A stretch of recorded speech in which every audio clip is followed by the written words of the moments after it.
pupunta natin ngayon ang bagong acquired ng Rapid Tulfo in Action Foundation na isang mobile clinic.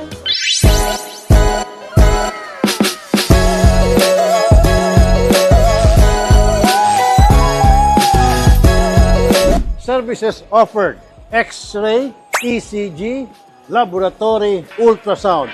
Libre lahat yan para sa ating mga pasyente na walang kakayahang magbayad para sa mga serbisyong nabanggit. At nais ko nga palang pasalamatan, before anything else, ang lahat ng viewers at subscribers ng Rapid Tulfo in Action. Dahil sa inyo, ang Rapid Tulfo in Action Foundation, ito po, nabili. Ito ay PWD friendly.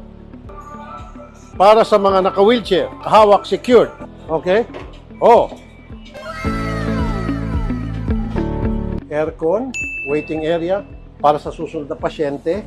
At habang siya nakaupo rito, pwede siya manood ng telebisyon.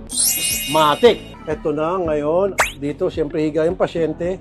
At ito po, yung machine para sa pasyente na isasalang para sa ultrasound.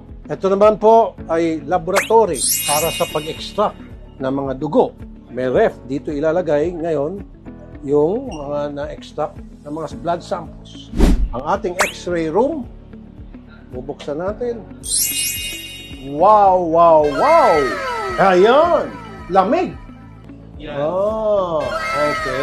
Ito yung high-tech na. Hindi na po kailangan bumalik ng pasyente natin ng 2 days, 6 hours, 3 days kasi pagkalabas lang po nila ng X-ray, yung kanilang X-ray ay agad na po natin Yung result. Yung result po, DR na po ang gamit natin. So yung result agad-agad, lalabas na rito.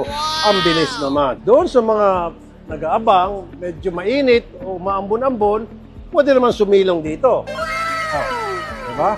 At meron kaming isa pang project, abangan, yun po ay ambulansya naman. Hindi galing to sa PCSO ha. Mamaya, iba dyan. Walang PCSO money na involved here. At syempre, walang pera ng gobyerno ang nagamit para ito po ay mabili. Rapid Tulfo in Action Foundation. Syempre, pag tayo po ay gagawa ng medical mission, kukuha po tayo ng mga doktor, ng mga volunteers.